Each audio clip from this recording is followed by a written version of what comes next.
All right, let's talk about one of the smallest words in the dictionary, but one that might just be the absolute hardest to say. No. Today, we're going to dig into why we struggle with it so much, what it's really costing us, and how saying it is the key, the real key, to getting your time and your peace of mind back. So let's get right into why that tiny little word holds so much power. So let's just start with an honest question, just between us. Do you find yourself saying yes to pretty much every single thing that comes your way? You know, an extra project at work when you're already completely swamped? A favor for a friend on your only free night of the week? Or that social event you're just dreading?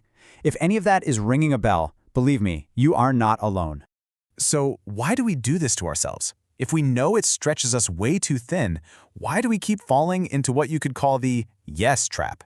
Well, the answer isn't really that complicated. It almost always boils down to one very simple, very human feeling, that deep, deep need to be liked. And this right here is the heart of the matter. We are literally wired for connection. I mean, for thousands of years, being part of the group meant survival, so that fear of rejection, it's kind of baked into our DNA. Saying yes just feels like the safest and fastest way to get that approval. It makes us feel like a good colleague, a supportive friend, a helpful person. But there's a huge hidden cost to making this a habit. And that brings us to the real fallout, the hidden cost of always saying yes. And look, this isn't about one big, dramatic moment that breaks you. Oh no, it's about a slow, quiet drain on the most valuable things you have, your time and your energy. What's so important here is that word slowly. It's tricky. See, one single yes isn't going to derail your entire life. It's the buildup. It's the 1,000 tiny paper cuts from committing to everyone else's priorities that just gradually wears down your own reserves. And you often don't even notice it's happening until you are completely running on empty.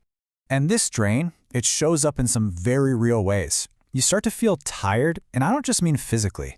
It's that emotional exhaustion from juggling a dozen things that aren't even yours. You feel overwhelmed, staring at a to-do list that's basically a monument to what other people need from you.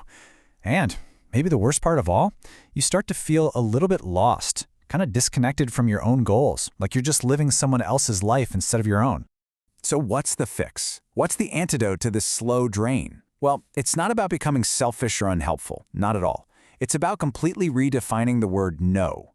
You have to start seeing it not as a rejection of somebody else, but as an act of deep respect for yourself. This is probably the single biggest mental hurdle we have to get over.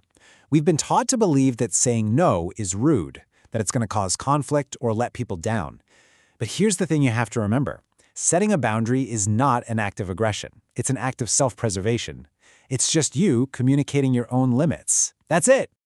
Just look at this. It lays out the choice we have so clearly. On one side, you've got the default yes, which drains you, overwhelms you, and leaves you feeling lost. But then look at the other side. Saying no for yourself, that respects your time. It protects your peace. And most important of all, it reinforces your self-respect. You're sending a powerful message, first and foremost, to yourself, that your well-being matters. Let's just completely reframe this whole idea.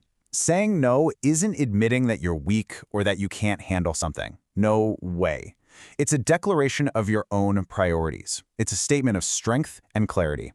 It's you taking back the controls and deciding, you know what, my energy is valuable, and this is not where it needs to go right now. And all of this builds to a really powerful conclusion. Learning to say no isn't just about managing your calendar a little better. It's about a huge shift in ownership. It's about finally realizing whose life you're actually supposed to be living. And that's really what it all comes down to, isn't it? This is the bottom line. Your time, your focus, your peace of mind, they are yours to manage. And while being generous is a wonderful thing, you absolutely cannot pour from an empty cup.